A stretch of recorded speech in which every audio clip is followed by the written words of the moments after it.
काल मी माझी भूमिका व्यक्त केलेली आहे. काल माननीय अध्यक्ष महोदयांच्याकडे जाऊन मी स्वतः दिलगिरी व्यक्त केली होती आणि माननीय अध्यक्ष साहेबांना मी विनंती केली होती या आमच्या सहकाऱ्यांच्याकडून चूक झालेली आहे, त्यांना सक्त ताकीद देऊन आम्हाला जी काही तुमची काय कारवाई असेल ते करा. आणि त्यामुळे त्यांच्या अधिकारातला हा विषय आहे. रात्री उशिरा त्यांच्यावरती एफआयआर दाखल झालेला आहे. शेवटी कायदा सर्वश्रेष्ठ आहे. विधानसभेचे अध्यक्ष आणि विधान परिषदेचे सभापती हे सर्वोच्च आहेत. त्यामुळे त्यांनी जी भूमिका घेतलेली आहे त्याच्यावरती आमचं कुठलंच मत नाही. आम्ही कायद्याला मानणारे कार्यकर्ते आहोत.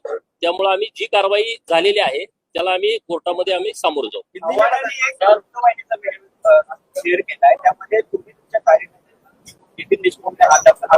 अरे तुम्ही बघा ना, तो नितीन देशमुख माझ्या ओळखीचा कार्यकर्ता नाही आणि तो कशा पद्धतीनं खालनं एवढी सगळी गर्दी आहे. आम्ही तिकडे कोपऱ्यात सगळे व्हिडिओ काढा ना, जवळपास 10-15 मिनिटं मी तिथं होतो आणि आमचे काही कार्यकर्ते ते फोटो काढत त्यांच्या बरोबर उभा होतो. परत आम्ही बोलून, कारण काल माझी लक्षवेधी होती, काल अर्ध्या तासाची चर्चा होती, अख्खा दिवस मी सभागृहात होतो.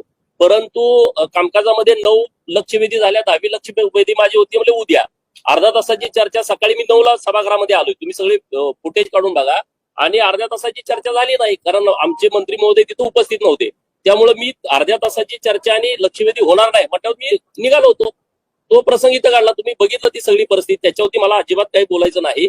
त्यामुळं ज्या पद्धतीनं आमच्या कार्यकर्त्यावरती गुन्हा दाखल झालेला आहे आम्ही त्याचा आदर करतो आणि न्यायालयामध्ये आम्ही आमची बाजू मांडतो.